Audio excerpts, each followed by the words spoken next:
The Oklahoma Medical Marijuana Authority shuts down a cannabis farm. Some tribal nations are getting help for building affordable housing.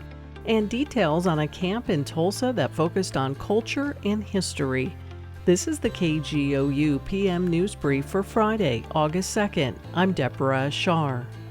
An Ardmore cannabis farm is being shut down after failing to meet state testing requirements. Oklahoma Public Media Exchange's Anusha Fateh-Pure has more on where Graves Farm Organics fell short. The Oklahoma Medical Marijuana Authority issued an emergency order of summary suspension and embargo for Graves Farm following a late July inspection. OMMA investigators discovered unsanitary and unsafe conditions. They also identified containers of untagged and untraceable wholesale medical marijuana products. The Oklahoma Medical Marijuana Authority says the farm's disregard for state standards endangers public health and safety. The suspension comes 2 months after OMMA issued a recall on products produced by Graves Farm Organics due to pesticide contamination. Graves Farm's products could be found around the state. In Oklahoma City, I'm Anusha Fateh-Pure. A new look is coming to Oklahoma's standard license plate.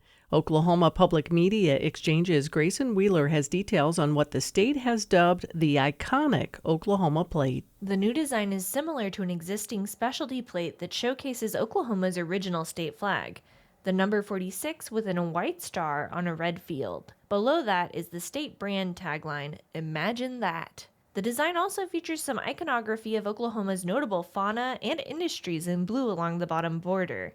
One notable snub, the scissortail flycatcher, Oklahoma's state bird and the star of its current license plate. Oklahoma drivers will have the option to update their plate or keep the one they have. This is the state's third standard license plate redesign over the past 15 years.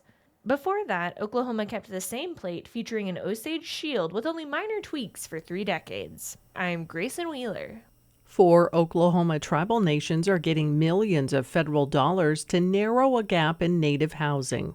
Oklahoma Public Media Exchange's Katie Hallam reports on grants from the U.S. Department of Housing and Urban Development. The Iowa Tribe, Kickapoo Tribe, Wyandot Nation, and Wichita and affiliated tribes will all receive a portion of over $11 million provided by HUD. The funds are designated to developing affordable housing on their reservations. Wichita citizen and executive director of the Wichita Housing Authority, Jesse Jones, says receiving the grant means a lot to his tribe. When we get these grants, it's really a blessing for us to be able to build more homes and offer more affordable housing to natives.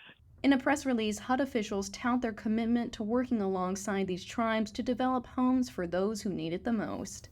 In Oklahoma City, I'm Katie Hallam. A unique summer camp has wrapped up in Tulsa.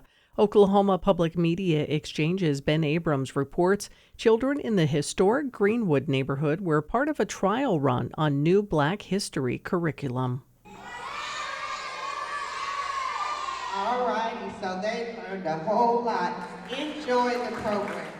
Kids at the Greenwood Cultural Center put on a series of performances Wednesday to highlight what they learned during a summer program based on the New York Times 1619 Project, named after the year the first enslaved Africans arrived in America. Camp attendees learned about the history of slavery in America, as well as cultural lessons like African dance.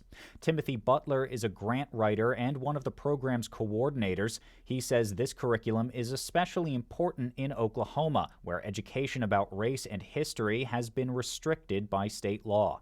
The way that the Black experience or Black history has often been told, even up to the present day, it's very lacking. The program in Greenwood is a pilot, with organizers hoping more like it are arranged elsewhere in the country. In Tulsa, I'm Ben Abrams. You can find more Oklahoma news on our website, kgou.org, and on the KGOU AM News Brief podcast. I'm Deborah Ashar. New from the Embedded podcast. Female athletes have always needed grit and talent. But for decades, they've also needed a certificate. There was chit-chat about, is that really a woman? And even now, they're still being checked and questioned. Their story is the newest series from CBC and NPR's Embedded. It's called Tested. Listen wherever you get your podcasts.